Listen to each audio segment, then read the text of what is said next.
আসসালামু আলাইকুম। আমরা এখন আসছি যমুনার চরে। আমরা এখন বাদাম ক্ষেত পরিদর্শনে আসছি। তাদের এগুলো চাষাবাদ, তাদেরকে প্রয়োজনীয় সহায়তা দেওয়া হবে কৃষি মন্ত্রণালয় থেকে। এই জন্য এই যে দেখেন বাদামের কি কি রোগ হয়েছে, এরা সেগুলো যাচাই করে দেখছে। ওই যে একজন বাদাম তুলছে আর একজন ওই যে ব্যাগ নিয়ে আসছে, এই ব্যাগ হয়তো ভরে নিয়ে যাবে, এটা গবেষণার লেগে নিয়ে যাওয়া হবে। আপনারা ভাববেন না যে আমরা নিয়ে যা ভাইজা খামো।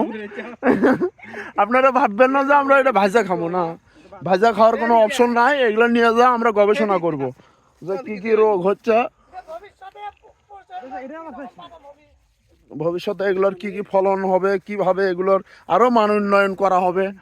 এক বাদামের থেকে 4 কুয়া 5 কুয়া বাদাম কিভাবে একটা গাছের থেকে করা যাবে, সংগ্রহ করা যাবে, সেগুলো সম্পর্কে আমরা গবেষণা করব।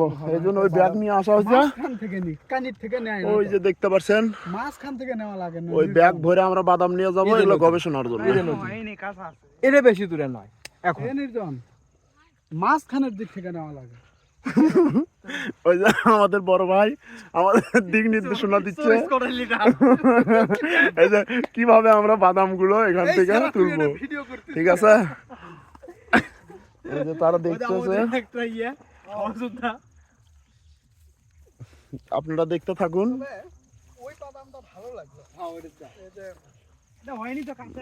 আমি ভিডিওতে আবার বলছি, আমরা চুরি করতেছি না, আমরা এগুলো নিয়ে যা গবেষণা করব। চুরি টুরি না, কারণ চুরি করা যাবে না, ফেসবুক লাইভে নয়।